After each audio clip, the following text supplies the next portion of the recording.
Okay, so we're going to go ahead and take what we've learned about gases and gases in chemical reactions and apply this to a problem that's a little bit more involved. So in this case, we have a combustion reaction, and this combustion reaction is between 2.5 grams of octane that's happening in a 500 milliliter combustion chamber. So the volume of this chamber is 500 milliliters. That's pressurized with 15 atmospheres of oxygen. So we have 15 atmospheres of oxygen, and it happens in 500 milliliters, which is 0.5 liters. Okay, the reaction occurs at a constant temperature of 300 Kelvin, and our goal is to figure out the total pressure, right? So we want to figure out the total pressure in this reaction chamber once the reaction is complete. So let's start off by figuring out what we mean by total pressure. Okay, so the total pressure, as you might expect, is the sum of the individual pressures of gases. So the important point to recognize here is that it's only gases that contribute to pressure. So the total pressure is going to be equal to the pressure from oxygen gas plus the pressure from carbon dioxide gas plus the pressure from water gas. All right, so if we're able to figure out the pressure of carbon dioxide we produce, the pressure of water we produce, and the pressure of oxygen that's left over, if there is any left over, and we add these up, this will give us the total pressure. Okay, so the thing to recognize first is that this is a limiting reactant problem. We are told information about two reactants. So we need to use both of these reactants to independently calculate how much product we're going to make. And for determining what the limiting reactant is, let's go ahead and focus in on carbon dioxide. Okay, so we have 2.5 grams of C8H18. Okay, and as we've learned before, the first step is always to convert to moles. Okay, so 1 mole of C8H18 has a mass of 114.26 grams. All right, so that gives us moles of C8H18, and then we can use our balanced reaction. For every 2 moles of C8H18, we can produce 16 moles of carbon dioxide. Okay, so from this, grams of C8H18 cancel, moles cancel, and we're left with moles of CO2.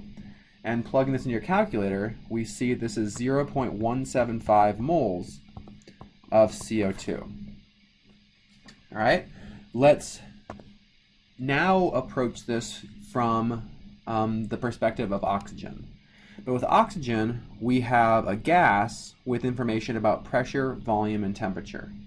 So remember from the ideal gas law, which is PV equals nRT, we can rearrange this, N equals PV over RT.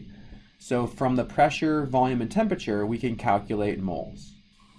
So moles of oxygen is equal to our pressure, which we're told is 15 atmospheres, times our volume, which is 0.5 liters, divided by R, which you'll recall is 0.08206. The unit is liter atmosphere per mole Kelvin. And our temperature, we're told, is 300 Kelvin. Okay, so putting this into your calculator, you're going to see this equals 0.3047 moles of oxygen. We want to convert this to moles of carbon dioxide. So for every 25 moles of oxygen, we produce 16 moles of CO2. This ends up being 0.195 moles of CO2. Right, so comparing these two numbers, 0.195 moles of CO2 and 0.175 moles, we see that we actually make 0.175 moles. It's a smaller number. So octane is our limiting reactant. Okay, the nice thing about this is that we have already determined what our limiting reactant is, so we never have to do it again. Okay? So we know that we've made 0.175 moles of CO2, and one part of figuring out the total pressure is to figure out the pressure from CO2. So let's use the moles of CO2 we produce to convert to pressure.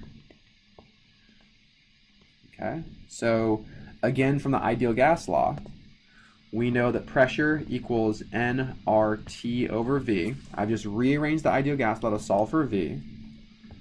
We have 0.175 moles of CO2. R is 0.08206. Temperature is still 300 Kelvin. And our volume is still 0.5 liters. So putting this in your calculator, you see that we've made 8.616 atmospheres of CO2. So this is the pressure of CO2.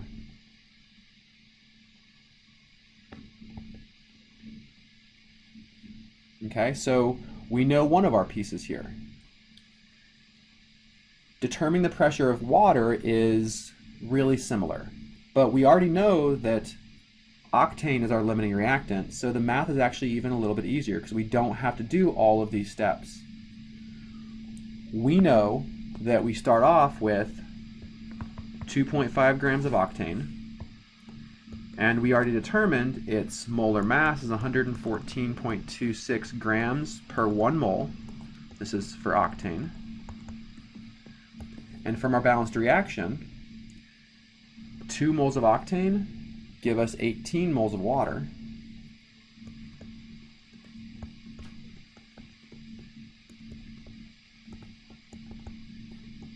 Okay, and putting this into your calculator, we see that we can produce 0.1969 moles of water. All right, this is how much water we produce. To determine our total pressure, we need to know the pressure from this water.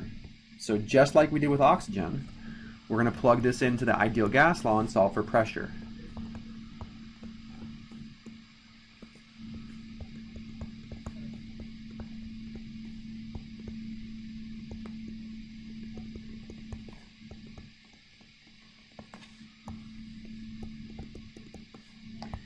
And in this case, we see the pressure from water is 9.696 atmospheres.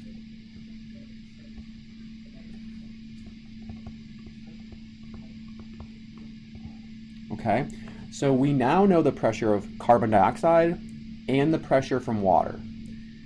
Okay, meaning that the only thing we need to do is figure out the pressure from oxygen, and we're going to know the total pressure. All right, unfortunately, oxygen is not our limiting reactant, so we really do have to actually calculate it. All right, the nice thing is that we already know how many moles of oxygen we started with. Right, we already figured out that we have 0.3047 moles of oxygen. So we can use this as our starting point. Okay, I'm going to go ahead and scroll over here. So we know that to figure out how many moles remain, we need to figure out how many we start with minus how many we used. We already know what we started with. We have 0.3047 starting. So if we figure out how many moles we used, we can calculate how many moles of oxygen remain.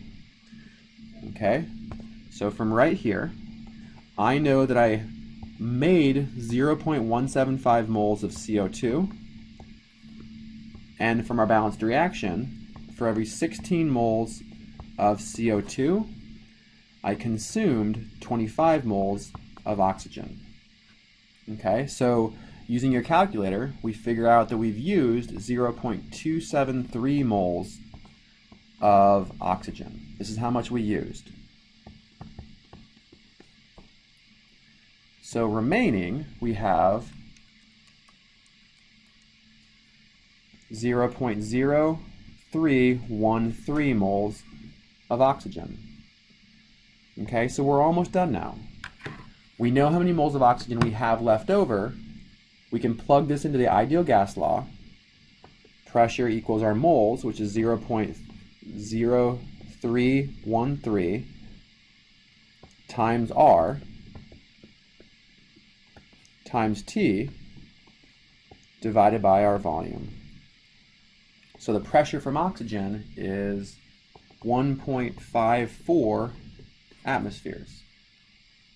Okay, moving back over here, this gives us our last piece, 1.54 atmospheres from oxygen.